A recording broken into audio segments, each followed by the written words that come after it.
So last night, Nathan MacKinnon and the Colorado Avalanche, they call him the Nate Dog, and there's good reason. He lit up my Calgary Flames last night, and Nathan MacKinnon, man, I can't help but smile when I watch this guy cook, even against my own team that I cheer for.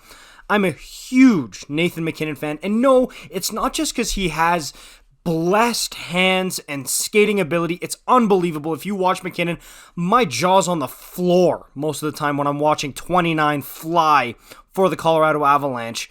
But it's the other stuff. And I know a lot of people, and I'm sometimes part of that group, where I do think that if you're a star player who has fire and you've got a short fuse sometimes, you have to rein it in. You can't let your emotions get the best of you.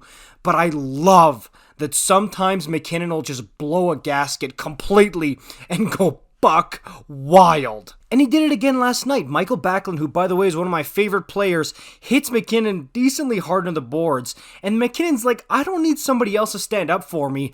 I'm going to do it for myself. And I love to see that from Nate. And again, the passion, the emotion. To me, having watched a lot of teams who sometimes just seem emotionless, lifeless, and don't care as much about winning as they say they do, it's so refreshing to see a star player who, yes, has all the talent and all the skill in the world, and could ride that all the way to the bank, but instead would go through a wall in order to win a hockey game. I love seeing that from a guy like Nathan MacKinnon. It just, it's amazing, man. And let's be real here. I know Landeskog's the captain, and he's a great captain from the sounds of it, but Nathan MacKinnon is the lifeblood, the engine, the heart of that Colorado Avalanche team, and the biggest reason for their success, because he drives the bus. I mean, he's the guy that everyone else in that room follows. They take their cues from 29, make no mistake about it. And yes, like I said, sometimes he takes it a little too far, and if a guy like MacKinnon gets injured,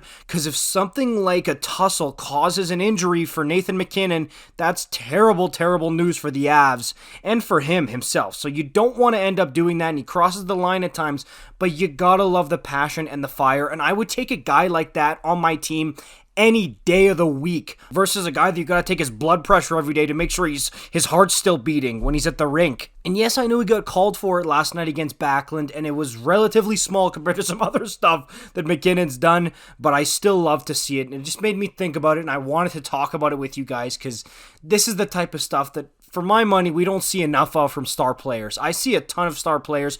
They just want to put their cookies up, get their points, and go to bed. That's it. They don't want to do anything else. They don't want to stand up for themselves, drop the gloves, much less, or anything like that. And I get it to a certain extent, but at some point you got to stand up for yourself, and you got to show guys like, hey, Backlund, this ain't gonna fly with me, man. Don't try it. Yeah, just a quick one today. I want to talk about that. Love Nathan MacKinnon. Let me know in the comments down below who else is a star player. I can think of like Brad Marchand. Who else is another star player who's got some serious bite to their game? Let me know in the comments down below. See you in the next one. Peace out.